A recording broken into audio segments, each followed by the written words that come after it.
Dear all, आप सभी का स्वागत है जोहार मैम प्लेटफॉर्म पर।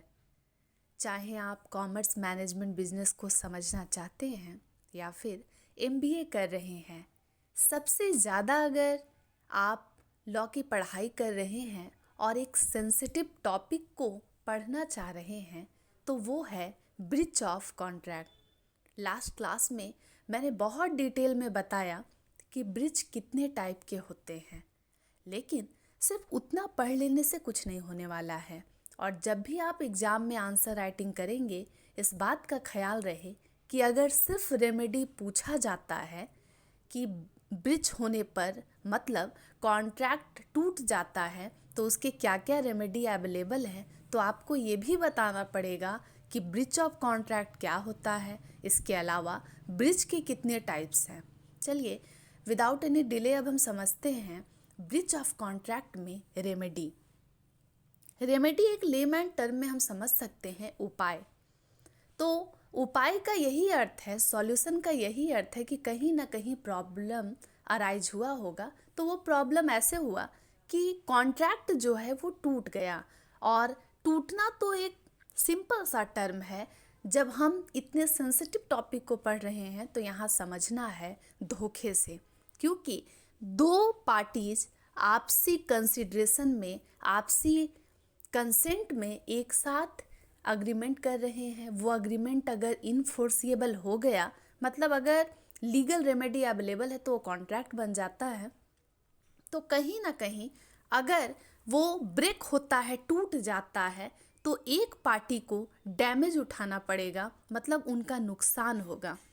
तो कोई ऐसा नहीं चाहेगा कि अगर वो किसी के साथ, किसी के द्वारा अगर वो कॉन्ट्रैक्ट कर रहे हैं तो वो नुकसान उठाएं। लेकिन कई बार ऐसा देखा जाता है कि हमारा कंसेंट तो था, हमने कॉन्ट्रैक्ट तो किया, लेकिन वो काम नहीं कर पाया। जनरल सेंस में रिलेशनशिप स्टार्ट तो किया, 2-4 साल वक्त भी बिताया, लेकिन वो आगे जो है अच्छे से नहीं चल पाया। बिल्कुल सेम वे में ब्रीच ऑफ कॉन्ट्रैक्ट भी है। बातें सही हो रही थी, लग रहा था कि सब सही चलेगा, पर सही से कॉन्ट्रैक्ट नहीं हो पाया, चीज़ें बीच में ही टूट गई, धोखा हो गया, ब्रेक हो गया।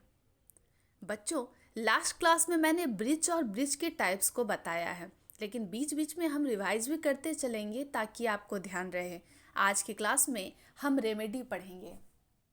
बच्चों, रेमेडी जो है इसका जनरल सेंस में यही मतलब है कि अगर आपके साथ कोई मुसीबत आ रही है, मतलब आपके साथ ब्रीच ऑफ कॉन्ट्रैक्ट हुआ है, आपके साथ धोखा हुआ है, कॉन्ट्रैक्ट पूरा नहीं हो पाया है, सामने वाली पार्टी ने अपने काम को नहीं किया है, अपने ऑब्लिगेशन को परफॉर्म नहीं किया है, तो फिर होता है ब्रीच। अब जहाँ जहाँ ब्रीच होगा उसके साथ साथ रेमेडी भी जो है साथ साथ चलती रहेगी। लॉ ऑफ कॉन्ट्रैक्ट अगर हम पढ़ रहे हैं तो ये बता रहा है कि जब भी ब्रीच होगा वहाँ रेमेडी होगी। मतलब आपसी कंसिडरेशन के साथ, कंसेंट के साथ, सहमति के साथ दो लोग ने किसी बात पर अग्री हुए, दो लोगों ने एक साथ हाँ कहा, लेकिन किसी ना किसी रीजन से अगर ना हो गया तो फिर कानून हमें सहायता देता है, क्योंकि हम अकेले अगर नुकसान उठाते हैं तो मर जाएंगे। अब आप ऐसे समझिए कि जैसे ही कॉन्ट्रैक्ट टूट जाता है, ब्रेक हो जाता है, तो फिर सामने वाला पार्टी जिसका डैमेज हुआ है, नुकसान हुआ है, अब वो कानून का सहारा लेने का कोशिश करता है, कानून की मदद लेना चाहता है। और फिर चलिए आज एक इंटरेस्टिंग टॉपिक की ओर बढ़ते हैं।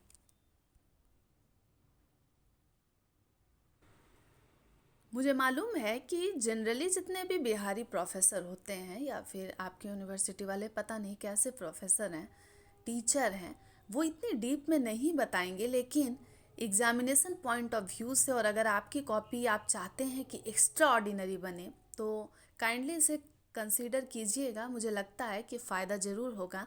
देखिए, रेमेडी जो है बच्चों ब्रीच ऑफ कॉन्ट्रैक्ट टॉपिक में, मतलब अब तो आपके साथ धोखा हो गया, अब तो आप कहीं के नहीं रहे। तो जब आप कहीं के नहीं रहे फिर भी कानून कहता है कि आप कहीं के रहते हैं, तो कहीं के नहीं रहने पर जब आप जहाँ के रहते हैं वो वही हो गया रेमेडी। रेमेडी जो है एक मैगजीम पर बेस्ड है, इसका मतलब होता है एक सिद्धांत पर, एक कहावत पर बेस्ड है। और ये कहावत इसलिए मैं आज आप लोगों के सामने डिस्कस कर रही हूँ कि एग्जामिनेशन में जब आप अपनी कॉपी को लिखेंगे तो अगर ये सब चीज़ डालते हैं तो एक लेवल अप जो है कॉपी चला जाएगा, और कहीं ना कहीं टीचर भी बड़े इम्प्रेस्ड फील करेंगे, अच्छा लगेगा उनको। उबीजू IBI रेमेडियम। अब आपको लग रहा होगा कि इतना कॉम्प्लेक्स क्या है, लेकिन इतनी बड़ी बड़ी बातों का मतलब ये है, इस सिद्धांत का उबीजू IBI रेमेडियम का मतलब है कि जहाँ जहाँ अधिकार होते हैं, when there is a right, या जहाँ जो चीज़ सही है तो फिर उसका तो उपाय मिलना ही है। वो तो तय है कि अगर आपके साथ गलत हुआ है, अगर आपने कानून के सहारे दो लोगों ने आपसी सहमति बनाकर कोई कॉन्ट्रैक्ट किया है और उसमें अगर सामने वाला पार्टी चालाकी कर रहा है तो रोने की बात नहीं है, दिल को तोड़ने वाली बात नहीं है। ब्रेकअप पार्टी जो है हो जाएगी, कानून आपको जो है जो भी आपका नुकसान हुआ हेल्प करेगा। कई बार जो है जो भी नुकसान होते हैं, जो डैमेजेस होते हैं, उनका कंपनसेशन जो है, रेन्यूमरेशन जो है अलग तरीके से भी किया जाता है, लेकिन उपाय ज़रूर है। मतलब बीमार हुए हैं तो इलाज होगा, और यही इलाज है रेमेडी।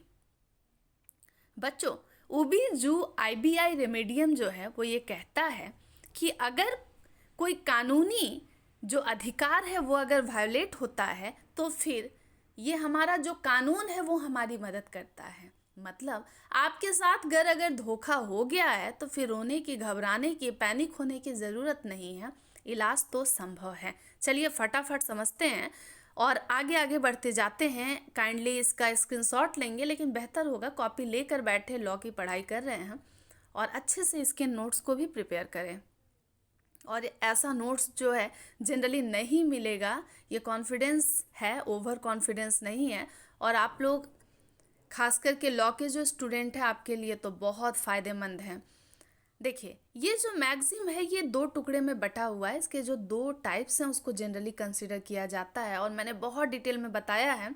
बच्चों, जो जू है उसका मतलब होता है लीगल अथॉरिटी से, और लीगल अथॉरिटी जो है, मान लीजिए आप सोच करके देखिए, आप 2 लोग जो हैं वो आपसी सहमति कंसिडरेशन से कॉन्ट्रैक्ट कर तो लिए, सामने वाले ने नुकसान तो कर दिया, लेकिन कानून क्या कह रहा है? कानून अंधा है, लेकिन फिर भी जो है वो तो सबके लिए बराबर है। वो कहता है कि रो नहीं, घबराओ नहीं, मैं तुम्हारे साथ हूँ। और ये जो कहावत है, ये जो मैगज़ीम है, उसी की ओर इंडिकेशन है कि अगर आपका नुकसान हुआ है तो फिर लीगली हम फाइट करेंगे, और कानून जो है हमें रास्ता दिखा देगा, हमारा इलाज हो जाएगा। हमारा इलाज हो जाएगा मतलब कि दवा मिल जाएगी, और अगर किसी मरीज को दवा मिल जाती है तो कहीं ना कहीं वो बेहतर होने लगता है।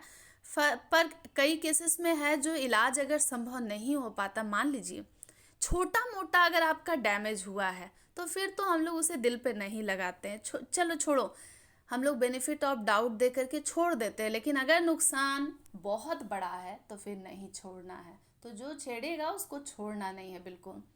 बच्चों, ये तो बात हो गई इंडियन कॉन्ट्रैक्ट एक्ट के ब्रिज की, लेकिन इसी में जब हम डैमेज के टाइप्स को पढ़ते हैं, डैमेजेस के टाइप्स को पढ़ते हैं, तो एक टाइप्स ऑफ डैमेजेस बहुत ही सेंसिटिव बातों की ओर जिक्र कर रहा है कि कई बार कुछ ऐसा भी नुकसान हो जाता है जिसकी भरपाई हो ही नहीं सकती है, मतलब जिसका कंपनसेशन हो ही नहीं सकता है। अब आप कहेंगे मैम ऐसा क्या है?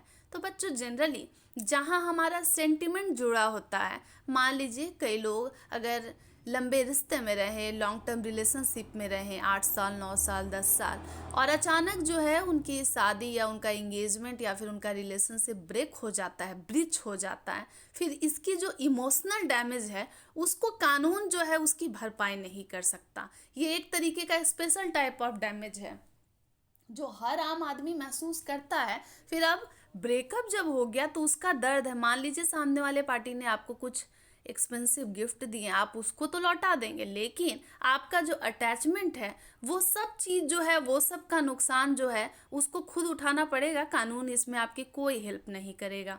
तो जब आप डैमेजेस को पढ़ेंगे तो उस स्पेशल टाइप ऑफ डैमेजेस को पढ़ेंगे कि कुछ ऐसे भी नुकसान हैं जिसको कोई नहीं उठा सकता, और अगर कोई उठा लेता है तो फिर तो बात ही बन जाएगी, लेकिन जनरली ऐसा नहीं होता है। वो ऐसा नुकसान है कि जिसको कानून अगर उठाने लगेगा तो कानून ही ऊपर उठ जाएगा और कानून के हाथ पैर बंध जाएंगे। बड़ा डेंजर नुकसान है। किसी के साथ, दुश्मन के साथ भी ऐसा ना हो कि अगर आपका भावनात्मक मतलब सेंटिमेंट से जुड़ा हुआ अगर जो कुछ है हमारा, अगर वो सब चीज़ अगर उसका नुकसान होता है तो फिर कोई भी अगर हमें कुछ भी दे दे उसके बदले हम टॉलरेट नहीं करते हैं। चलिए आगे बढ़ते हैं। तो जहाँ पे अधिकार है, मतलब जहाँ पर अगर हमारा हक है, हमने सहमति से काम किया है, जहाँ पर लीगल चीज़ें हैं, एक दूसरे को खास करके कमर्शियल नेचर की बातें हो रही हैं, दो लोग बिजनेस करते हैं, ये कोई सोशल रिश्ता नहीं है, यहाँ इंटेंशन हमारा प्योर बिजनेस का होता है, और अगर वहाँ नुकसान है भैया तो फिर छोड़ने वाला नहीं है।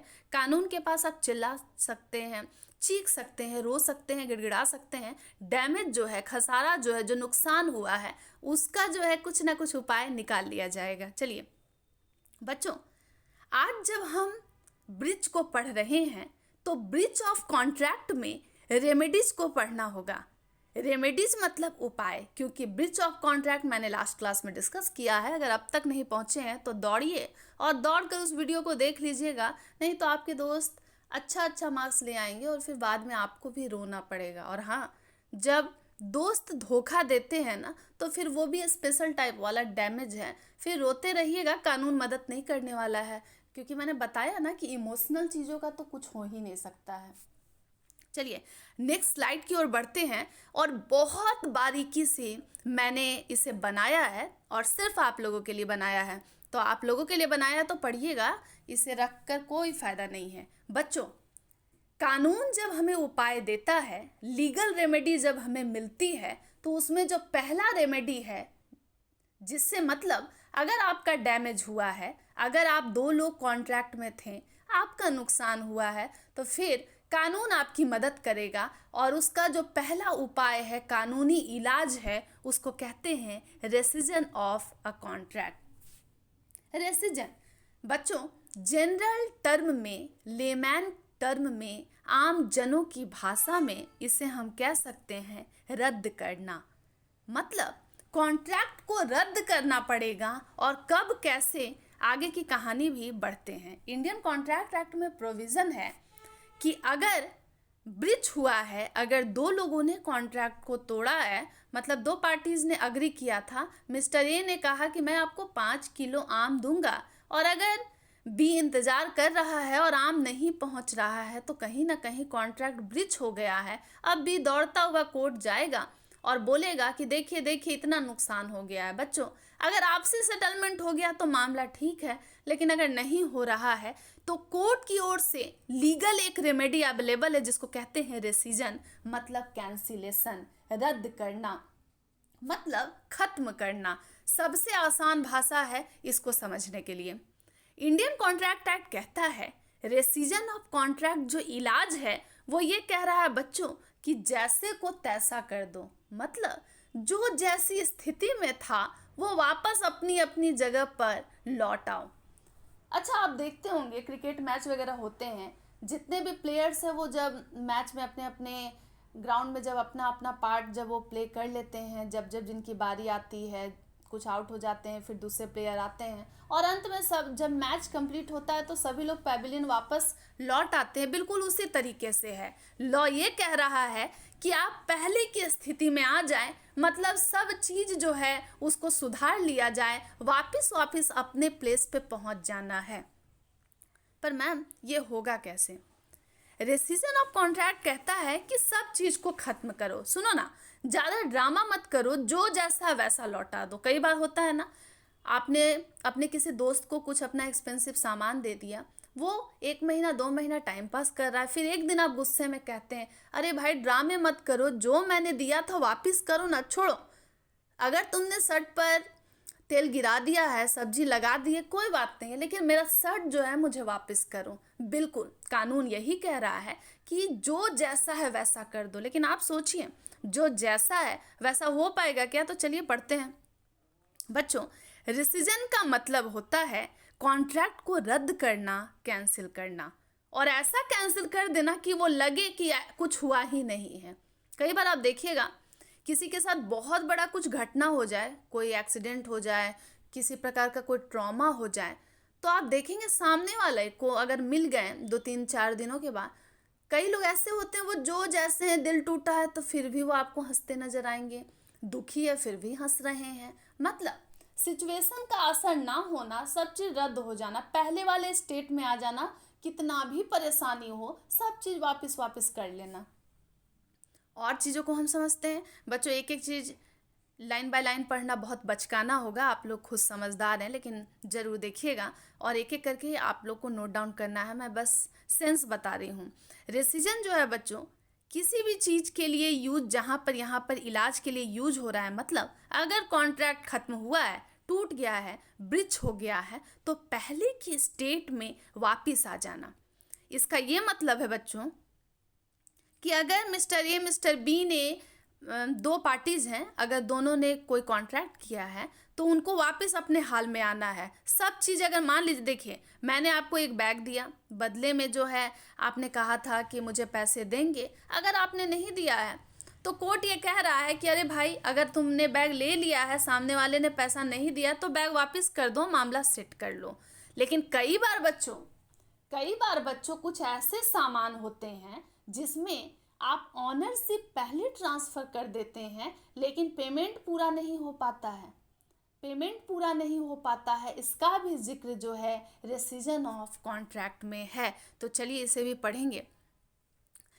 इसमें मैं कुछ छोटे मोटे स्लाइड दी हूँ, आप इसको घर में आराम से देखिएगा, जिसमें ब्रीच ऑफ कॉन्ट्रैक्ट को मैंने हल्का फुल्का वापस से रिवीजन के लिए आपको डाला है। घर में देखिएगा ब्रीच ऑफ कॉन्ट्रैक्ट क्या होता है। इसके अलावा बहुत बारीकी से मैंने लिखा है। इसमें दो तरीके की पार्टीज़ की बात होती है। एक पार्टी होती है, उसको कहते हैं जो कि ब्रिज को कमिट करता है, मतलब जिसने कांड किया है, जो कि घर का नालायक बच्चा है, जिससे कोई उम्मीद नहीं की जा सकती, वो बुरा करेगा तो करेगा, वो लापरवाह किस्म का है, वो अपने काम को ढंग से नहीं करता है। और एक पार्टी जो है एग्रीव्ड पार्टी, बच्चों ये वो पार्टी है कि अगर सामने वाले ने बहुत परेशान कर दिया, वादा तोड़ दिया, आपको नुकसान पहुंचा दिया, तो फिर कोर्ट कहता है और एग्रीव्ड पार्टी जो है वो बेचारे भोले लोग होते हैं, उनको खुद ही छोड़ दिया जाता है संदेह पे कि अच्छा छोड़ दो, इसको मत सताओ, ऐसा भी होता है। और चलिए इसको मैं डिटेल में बताऊंगी, लेकिन मुझे लगता है लास्ट क्लास के वीडियो को आप देख लेंगे तो वर्क कर जाएगा। अगर एक बच्चे ने गलती कर दी, मान लीजिए घर में दो बच्चे हैं, दो भाई हैं, एक बच्चा एकदम नालायक होता है, दुष्ट होता है, बेकार होता है, तो उससे तो कोई फैमिली वालों की उम्मीद होती नहीं है। लेकिन कई बार ऐसा होता है कि संदेह में जो दूसरा भाई होता है, जो थोड़ा बहुत गलती करता है, उसको भी बोल दिया जाता है अच्छा छोड़ो जाने दो, अगर इसने नहीं पढ़ाई किया ढंग से, तो अगर बच्चा सामने वाला कह रहा है कि मैं भी नहीं पढ़ूंगा, तो घर वाले कहते हैं अच्छा छोड़ दो, तुम भी मत पढ़ो। अच्छा वो नहीं मम्मी, इसने ऐसा नहीं किया, तो सामने वाले को घर वाले भी कह देते हैं अच्छा बाबू बार बार तुम ही ये काम करोगे, तुम भी छोड़ दो। और बच्चा खुद भी कहता है कि जब उसने नहीं किया तो मैं क्यों करूँगा। तो दो तरीके की पार्टी होती है ब्रीच ऑफ कॉन्ट्रैक्ट में। आप घर में पढ़ेंगे, ईजिली पढ़ेंगे। मैं स्लाइड को ज़रा जूम करती हूँ, कुछ टेक्स्ट है, बहुत पुराने पेपर्स हैं, मैं इसको भी अटैच की हूँ ताकि आप लोग को अगर लिखने पढ़ने का समझने का मन हो तो पढ़ लेंगे। लेकिन आज वीडियो बहुत लॉन्ग हो जाएगा, तो इसको अगर आप चाहेंगे दोबारा बताने तो मैं बताऊंगी, लेकिन कमेंट ज़रूर कीजिएगा अगर दोबारा पढ़ना चाह रहे हैं। और अगर लग रहा है कि लिखा पढ़ी देख करके काम बन जाता है तो फिर दिक्कत ही क्या है। दो तरीके का ब्रिज होता है बच्चों, एक्चुअल ब्रिज और एंटिसिपेटरी ब्रिज। वैसे ब्रिज के बहुत टाइप होते हैं, लेकिन सबसे ज़्यादा ज़रूरी है इसको समझना। एक्चुअल ब्रिज वही है जब मतलब आज के दिन कोई काम होना था और आज ही के दिन जो है सामने वाले ने कह दिया कि हमसे नहीं हो पाएगा भैया, हमसे ना हो पाएगा।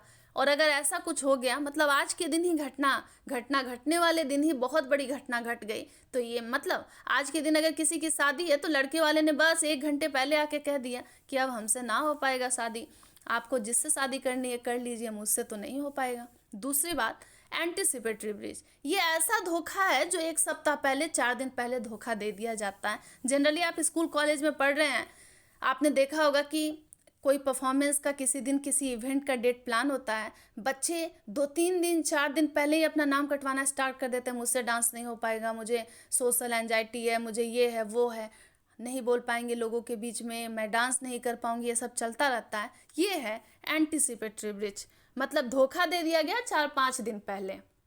तो चलो भाई, 4-5 दिन पहले धोखा है तो थोड़ा बहुत तो आदमी मैनेज कर लेगा, लेकिन मेन दिन ही धोखा दे देना ये भी तो बड़ी बात है। लेकिन दोनों जो धोखा है, आप बताइएगा आपको कौन सा धोखा खाने का मन है, और ये भी बताइएगा कि कौन कौन सा धोखा आपने खा लिया है। चलिए नेक्स्ट है एक्चुअल ब्रिज के बारे में भी कुछ है, आप देख लेंगे, अगर वर्क करता है तो ठीक है, नहीं तो प्रीवियस क्लास के स्लाइड को ज़रूर पढ़ेंगे और ज़रूर पढ़ते जाइएगा फटाफट। मोस्ट इम्पॉर्टेंट टॉपिक है from examination point of view. फिर आप देखेंगे एंटिसिपेटरी ब्रिज के बारे में, अगर कोई पेज आगे पीछे लग गया होगा तो उसके लिए सॉरी, लेकिन आप लोग इसे पढ़िएगा, अगर ज़रूरत पड़ती है तो मैं दोबारा इसको बताऊंगी। चलिए बच्चों, आज जो हम पढ़ रहे हैं रेमेडीज़। रेमेडीज़ क्यों? क्योंकि हमारे साथ धोखा हुआ है। अच्छा एक बात बताइए, मिस्टर ए जो है उसको ज़रूरत है, मिस्टर ए जो है, मान के चलिए दूसरे तरीके से हम इसको समझते हैं कि आप हैं मिस्टर ए, आपको मिस्टर बी को 50 किलो सब्जी देनी है। अब आप जो हैं मिस्टर बी के पास जो है ना पहुंचते हैं, ना ही सब्जी दे रहे हैं, तो इससे क्या हो रहा है, इससे जो है बच्चों कॉन्ट्रैक्ट डिस्चार्ज हो रहा है, मतलब कॉन्ट्रैक्ट खत्म हो रहा है, कैंसिल हो रहा है। क्योंकि बी जो है उसको, मतलब आप जो हैं सामने वाले को आपने कहा कि भैया मेरे पास 50 किलो सब्जी है, हम बिहारी हैं, मेरे पास तो खेत है, इतने सब्जी उगा लिए हैं, तुम जो है सोमवार के दिन पैसे का एक बड़ा सा बंडल लेकर के आना, नोटों का बंडल लेके आना, एक बैग भर के। जैसे ही मैं तुमको सब्जी दे दूंगा, तुम मुझे पैसे का बैग दे देना। मान के चलिए मैंने आपको 50 किलो सब्जी दे दिया और आप जो है बड़े चालू चतुर चालाक, आपने मुझे पैसा नहीं दिया, तो फिर क्या ये धोखा नहीं है? तो जी हाँ, ये तो धोखा है। तो कानून ये कहता है कि उपाय है, और वो पहला उपाय है रेसिजन ऑफ कॉन्ट्रैक्ट, मतलब कॉन्ट्रैक्ट को कैंसिल कर दो। जैसे कि मैं तो सब्जी लेकर पहुंच गई पर आपने पैसा नहीं दिया, तो अगर मैं जब सब्जी लेकर पहुंच गई और आपने पैसा नहीं दिया, तो फिर होगा क्या बच्चों? तो सुनिए क्या होगा। कानून ये कहेगा, क्योंकि एक पार्टी ने अभी तक अपने ऑब्लिगेशन को परफॉर्म ही नहीं किया है, अपने काम को, अपने दायित्व को निभाया ही नहीं है। मैं सब्जी तो लेकर पहुंच गई पर सामने वाला जो है पैसा लेकर आया नहीं, तो फिर कानून ये कहेगा, रेमेडी ये है कि आप अपना सब्जी लेकर वापस लौट जाइए और जो पार्टी बी है वो पैसा लेकर अपना लौट जाएगा घर। बच्चों, कई ऐसे स्पेशल केस होते हैं जहां पर कुछ ऐसे सेंसिटिव आइटम हो जाए जहां कैंसिलेशन का कोई प्रोविज़न ही नहीं हो पाता है। ये सारी बातें जो हैं रेसिजन में आपको नज़र आएगी। कई ऐसे गुड्स होते हैं जो बहुत कॉस्टली होते हैं या बहुत एक्सपेंसिव हैं या कुछ खास मटेरियल होते हैं, अगर आपने किसी से प्रॉमिस कर लिया है, आपने उसको स्पेशल आइटम को ऑर्डर करके बहुत मुश्किल से मंगाया है और सामने वाला मेन टाइम में आपको धोखा दे देता है, तब तो आप कंपनसेशन मांगेंगे ना, तब तो आप उससे हर्जाना मांगेंगे ना कि नुकसान हुआ है, फिर आप तो उसका कॉलर पकड़ लेंगे। रेसिजन ऑफ कॉन्ट्रैक्ट बच्चों ये कहता है, इसको दूसरा सेंस में समझते हैं रेसिप्रोकल प्रॉमिस, मतलब कानून ये कहता है कि अगर सामने वाले पार्टी में या दो पार्टी है, किसी एक ने अपने कॉन्ट्रैक्ट को ब्रोक किया है, काम नहीं किया है, तो फिर सामने वाला जो है उसका भी बल्ले बल्ले है, वो भी बोल देगा मैं नहीं करूँगा। ये कितना आसान है और कानून ये सहायता हमें देता है, रेमेडी है, उपाय है, अगर आपके साथ ब्रीच ऑफ कॉन्ट्रैक्ट हुआ है तो।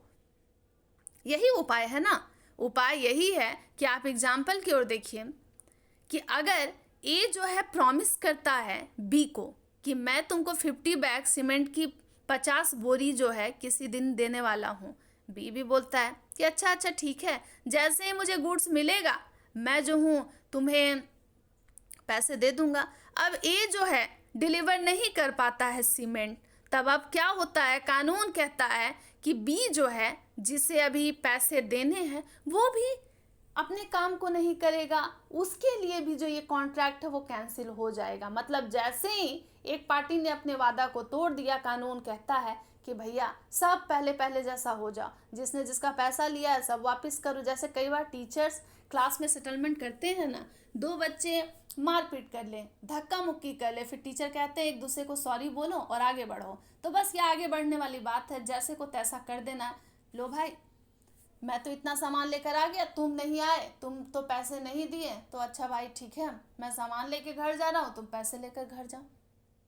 लेकिन कई बार मामला बढ़ जाता है, और फिर जब मामला बढ़ जाता है तो लॉ है भाई, इतनी आसानी से सब कुछ नहीं होता है, कोई ना कोई रास्ता निकालता ही है कानून, और फिर आपका जो भी डैमेज हुआ है उसको कंपनसेट किया जाता है। लेकिन पहला उपाय यही है कि जैसे को तैसा करना, वापस वापस अपनी अपनी जगह पर आ जाना। अगर एक पार्टी ने अपना काम तो कर दिया, दूसरे ने काम नहीं किया, तो कानून कहता है कि भैया अगर तुम्हारा नुकसान हुआ है तो ठीक है, चलो ठीक है गलती तो हुई है, लेकिन वापस कर लो। अगर तुमने उसको सामान दिया है तुम अपने पास वापस मांग लो, और तुम जो है भैया पैसे तो दिए नहीं हो, तो ठीक है ना, तुम्हारे पास सामान आएगा और तुम वापस से पैसे लेके अपने घर जाओ और तुम अपने घर जाओ, अपने अपने घर लौटना है। रिसीजन का एग्जाम्पल जो है बहुत बेस्ट है, आप देख लेंगे, बहुत आसान है। सेक्शन 65 ICA का मतलब है इंडियन कॉन्ट्रैक्ट एक्ट का, 1872 इंडियन कॉन्ट्रैक्ट एक्ट में सेक्शन 65 में रिसीजन जो है वो दिया हुआ है। मतलब अगर कोई कॉन्ट्रैक्ट टूटता है, ब्रीच होता है, तो इसका उपाय है, और पहला उपाय है रिसीजन ऑफ कॉन्ट्रैक्ट। मतलब जो कॉन्ट्रैक्ट है भैया कैंसिल करो, रद्द करो, सब अपनी अपनी जगह जाओ। तुमने मुझे ज़मीन दिया है और बदले में मुझे पैसे देने थे, अब तो मैंने पैसे दिए नहीं है, तुम लो ज़मीन का अपना पेपर लो और वापस भाग जाओ, जल्दी जल्दी अपने घर भागो। बच्चों आप इसे कंटिन्यू देखेंगे, स्लाइड को देखेंगे। वैसे रिसीजन जो है मोटा मोटी बस इसको इतना समझना है, लेकिन एग्जामिनेशन पॉइंट ऑफ व्यू से आंसर को थोड़ा लॉन्ग लिखना पड़ता है, और कोशिश कीजिएगा बहुत ज़्यादा सेक्शन नहीं है इस टॉपिक में, तो थोड़ा बहुत सेक्शन माइंड में रहे, याद रहे। बहुत रटने की ज़रूरत नहीं है, लेकिन समझने की ज़रूरत है, और आप इसे घर में पढ़ें। घर में अगर आप इस स्लाइड को पढ़ते हैं तो मुझे लगता है कि बस हम लास्ट स्लाइड की ओर आ गए हैं रिसीजन के। देखिए बच्चों, रिसीजन जो है जनरल सेंस में इसको हम कहते हैं कैंसिलेशन, रद्द करना, किसी चीज़ को टर्मिनेट करना, ख़त्म करना और वापस पहले जैसा आना। मान के चलिए लास्ट एग्जाम्पल जो है आप इसे देख लें, और जैसे ही आप लास्ट एग्जाम्पल को देखते हैं तो फिर बहुत सारी चीज़ों में क्लैरिटी आ जाएगी। सेक्शन 65 इंडियन कॉन्ट्रैक्ट एक्ट का रिसीजन के बारे में बता रहा है, लेकिन मैंने आपको बताया कि जब आप डैमेजेस को पढ़ेंगे तो आपको बहुत सारी क्लैरिटी आएगी। कई ऐसी चीज़ हैं इमोशनल एस्पेक्ट से जुड़ी हुई चीज़ जिसका कोई भरपाई नहीं है, फिर उसके बदले कानून आपको कंपनसेट नहीं करेगी, आपको कुछ भी नहीं चुकाने वाली है। चलिए, अर्जुन जो है वो प्रॉमिस करता है करण को कि वो 500 बैग राइस की 500 बोरी भेजेगा किसी तारीख को। करण जो है अग्री कर जाता है कि ठीक है, जैसे ही मेरे पास गुड्स पहुंचेगा मैं पैसा दे दूंगा। लेकिन अर्जुन जो है राइस की जो 500 बोरी है वो करण तक नहीं पहुंचाता है। तो कानून कहता है बच्चों कि करण तुम रो मत, अगर तुम्हारे पास चावल नहीं है कोई बात नहीं, तुम मत खाना चावल, हटाओ इन बातों को, तुम भी एक काम करो, बदला ले लो। और वो बदला क्या है कि तुमको भी अपना काम नहीं करना है। जब तुम्हारे पास चावल की बोरी आई ही नहीं तो तुमको पैसा किसको देना है? तो पैसा नहीं देना है क्योंकि चावल की बोरी पहुंची ही नहीं। तो भाई एक आदमी ने जब अपना काम किया ही नहीं तो मैं क्यों करूँगा? घर में जनरली होता है, अगर आपके 2-3 भाई बहन हैं, बड़े भैया बड़ी दीदी ने कुछ काम ही नहीं किया तो मैं क्यों करूँगा? किसका दम है जो काम करवा के दिखा ले? कानून ये कह रहा है, ये राइट आपको दे रहा है, ये अधिकार दे रहा है कि अगर सामने वाला जो है अपने ऑब्लिगेशन को ड्यू रखता है, काम ही नहीं करता है, तो तुम भी भैया एकदम फ्रीडम में हो, आज़ादी है, बिल्कुल तुम आज़ाद हो गए हो, तुमको भी करने की ज़रूरत नहीं है।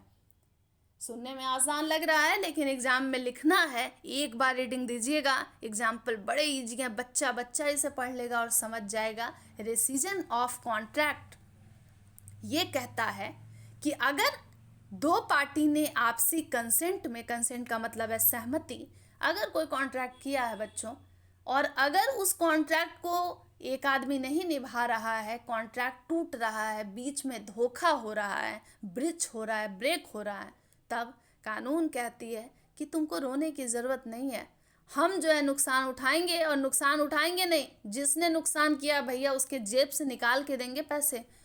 कई बार कंपनसेट हो भी जाते हैं। कई सिचुएशन ऐसे होते हैं कि बहुत छोटे मोटे आइटम को लेकर के कॉन्ट्रैक्ट हुआ है तो दो लोग आपसी सेटलमेंट में भी मामले को निपटा लेते हैं। बताइएगा कैसा लग रहा है क्लास, और ये भी बताइएगा कि कितना कुछ समझ पा रहे हैं। वैसे ब्रीच ऑफ कॉन्ट्रैक्ट को मैंने बहुत अच्छे से बताया है, काइंडली जा करके पिछले दिन वाले क्लास को देखिएगा, प्रीवियस क्लास को आपके लिए हैं।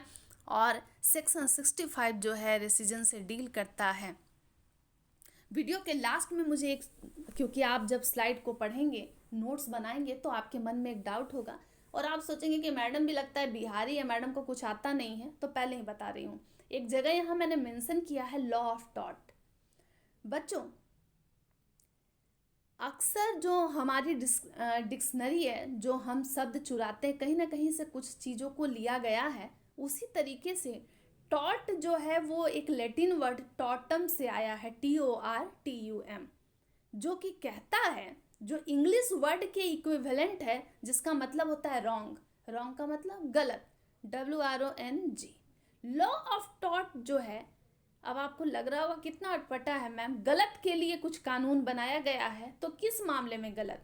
तो जनरली बच्चों कुछ स्पेशल केसेस होते हैं, और लॉ ऑफ टॉट जो है जनरली सिविल रॉन्ग को ही, मतलब सिविल रॉन्ग मतलब कोई चीज़ अगर सिविल गलती है, मतलब एक पर्टिकुलर इंसान को तकलीफ दे रही है, या सिविल मामलों से रिलेटेड है, सिविल लॉ से रिलेटेड है, तो उसके ये यूज होता है लॉ ऑफ टॉट। जैसे टॉर्चर शब्द है ना, जैसे फॉर एग्जाम्पल दूसरे तरीके से समझते हैं, दो लोगों ने धक्का मुक्की कर लिया, एक लड़की ने लड़के को पीट दिया, लड़के ने लड़की को पीट दिया, लड़की ने लड़की को पीट दिया, हर केसेस में यहाँ पर यूज होता है लॉ ऑफ टॉट। और टॉट को याद रखेंगे, टॉर्चर से जो लैटिन वर्ड टॉटम से आया है, TORTUM, जिसका मतलब है गलत। लेकिन बच्चों हर गलत चीज़ या हर जो रॉन्गफुल एक्ट है वो टॉट में नहीं आता है। हमें बहुत बार लगता है कि हर गलत चीज़ जो है वो लॉ ऑफ टॉट का पार्ट नहीं है। तो अब आपको लगेगा कि मैम आप तो बता रही थी कि जो भी सिविल रॉन्ग होता है, सिविल रॉन्ग में सारी चीज़ें टॉट का पार्ट होती है, लेकिन बच्चों सारे सिविल लॉ जो हैं, सारे सिविल रॉन्ग जो हैं, जो भी सिविल लॉ से जुड़ी गलतियां हैं, वो सब लॉ ऑफ टॉट का पार्ट नहीं होते हैं। सेलेक्टेड चीज़ें जो होती हैं वो लॉ ऑफ टॉट में इंक्लूडेड है, जिसमें जनरली डिफेमेशन आ जाता है। इसके अलावा अगर कोई किसी को धमका रहा है वो आ जाता है, धक्का मुक्की या इस तरीके का कुछ वैसा एक्टिविटी हुआ है वो लॉ ऑफ टॉट में आएगा। और टॉट का मतलब होता है रॉन्ग। जनरली सिविल रॉन्ग के लिए अगर किसी पर्टिकुलर इंसान को कोई तकलीफ हो रही है, सिविल लॉ से रिलेटेड एस्पेक्ट में कोई गलती है, तो उस रॉन्ग के लिए लॉ ऑफ टॉट का यूज होता है। लेकिन हाँ, सारे सिविल ऑफेंस के लिए लॉ ऑफ टॉट यूज नहीं होता है। हो सकता है स्लाइड में आपको लॉ ऑफ टॉट नज़र आ जाए तो फिर आपके मन में ये डाउट रहता है, इसलिए मैं बताई हूँ। खैर, difference between civil law and criminal law topic आपको पढ़ना है। लॉ ऑफ टॉट को पढ़िए और कुछ कमेंट भी किया कीजिए कि मुझे मालूम लगे कि आप लोग जिंदा हैं। ऐसा तो नहीं है कि मैं आत्माओं को पढ़ा रही हूँ। ज़रूर बताएंगे, रिस्पॉन्स जैसा आएगा उसके अकॉर्डिंग पढ़ाऊँगी, नहीं तो फिर मैं नहीं पढ़ाऊँगी और वीडियो को भी प्राइवेट कर लिया जाएगा। तो मैं वापस से स्लाइड को थोड़ा थोड़ा जूम कर देती हूँ। ओबीजू IBI रेमेडियम आज हमने इसको डिस्कस किया है और मैं इसको जूम आउट कर दे रही हूँ, आप देखते जाइएगा, जूम इन कर दे रही हूँ। उसके बाद रिसीजन जो है ये बहुत मोस्ट इम्पॉर्टेंट है, सबसे इजी भी है, इसलिए मैं इससे शुरुआत भी की हूँ। और रिसीजन ये कह रहा है कि भैया अगर एक ने कुछ नहीं किया, एक ने वादा तोड़ दिया, तो दूसरे को भी निभाने की ज़रूरत नहीं है। और नहीं निभाने की ज़रूरत है, तुम भी अपना मनमानी कर सकते हो अगर सामने वाले ने तुम्हारे साथ मनमानी किया है। फ्यूचर अपडेट के लिए आपको बस जुड़ना है हमारे जोहार मैम के साथ, क्योंकि जोहार मैम प्लेटफॉर्म आपको कॉमर्स बिजनेस मैनेजमेंट में मास्टर बना देगा। और ये कोई दावा नहीं है, फेंकने वाली बात नहीं है, यकीन मानिए। बहुत मेहनत करके स्लाइड बनाई हूँ, क्योंकि जब मैं पढ़ाई कर रही थी लॉ के लिए थोड़ी बहुत जो कुछ भी पढ़ाई की हूँ, उसमें मुझे बहुत डाउट रहते थे, कोई सपोर्ट नहीं मिलता था। टीचर्स भी हैं, बस अच्छे बुक भी नहीं बताते थे, तो बहुत दिक्कत आती थी। लेकिन जो मुझे दिक्कत हुई है, मैं नहीं चाहती हूँ आपको दिक्कत हो, और दिक्कत किसी को ना हो, बस यही ख्वाहिश है। वैसे आप ज़रूर बताइएगा क्लास कैसा लग रहा है। और ब्रीच ऑफ कॉन्ट्रैक्ट का जो रेमेडी है उसका ये फर्स्ट क्लास है। अभी और भी बहुत सारे टाइप्स है रेमेडी के, उसको भी पढ़ना है, लेकिन एग्जामिनेशन पॉइंट ऑफ व्यू से कंफर्म मानिएगा इस टॉपिक को। चाहे आप एमबीए कर रहे हो, एमकॉम कर रहे हो, बीकॉम कर रहे हो, बीबीए कर रहे हो, या फिर लॉ के स्टूडेंट है, तोड़ फोड़ मचा दीजिए। इस तरीके से ताबड़तोड़ पढ़ाई करनी है। और आज हमने पढ़ा रिसीजन ऑफ कॉन्ट्रैक्ट, जो कि रेमेडी है। रेमेडी किस चीज़ की है? तो ब्रिज की है। चलिए, फ्यूचर अपडेट के लिए आप जुड़ सकते हैं जोहार मैम प्लेटफॉर्म के साथ।